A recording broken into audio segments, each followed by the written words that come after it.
Mercredi 17h, le Bel Espoir fait son entrée dans l'immense port de Dunkerque avec ses écluses, ses ponts-levants, et c'est pas toujours facile, ça passe tout juste. Il faut se faufiler pour atteindre bientôt le quai des Hollandais. Et oui, il va y arriver tranquillement, le quai des Hollandais pour le Thalassa de ce soir.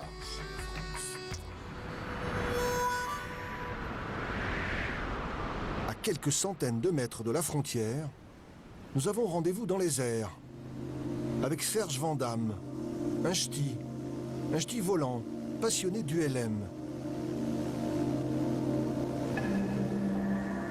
C'est une façon de voler, c'est aussi un état d'esprit. Voler en ULM, c'est un peu une liberté. C'est un peu nous sommes un petit peu des motards du ciel. C'est un état d'esprit particulier.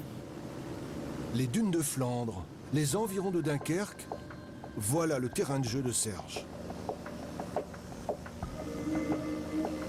C'est la liberté, une liberté de vol, d'apprécier aussi la nature, parce que quand on est en l'air, on a une super visibilité, une super vue, évidemment, sur tout ce qui est végétation, surtout le littoral, on a un super beau littoral.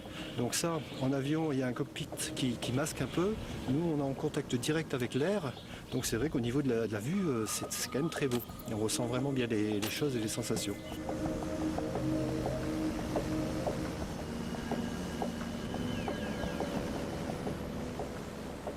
Aérienne, c'est vraiment manifeste.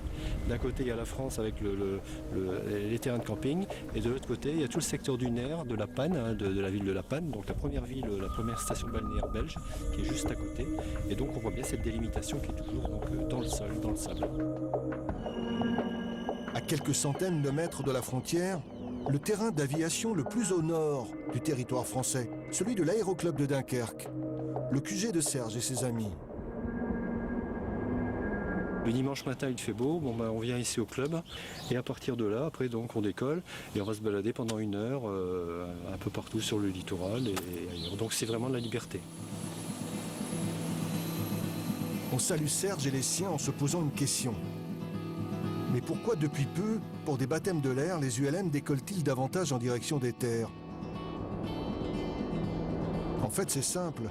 Les passagers d'un jour veulent juste voir la ville devenue la plus célèbre de toute la région. Bergue. Bergue et son carillon. Eh bien alors, bienvenue chez les ch'tis, bienvenue sur le bord. Et on retrouve bien là la signature flamande, ce je ne sais quoi qui nous poursuit depuis les carillons désormais si célèbres de l'église de Bergue. C'est la foule cet après-midi sur la digue de Malo. Pas de chevaux pêcheurs racoleurs comme à Oos-Dunkerque, même pas un ULM de passage, juste des terrasses noires de monde et quelques blondes sur des plateaux.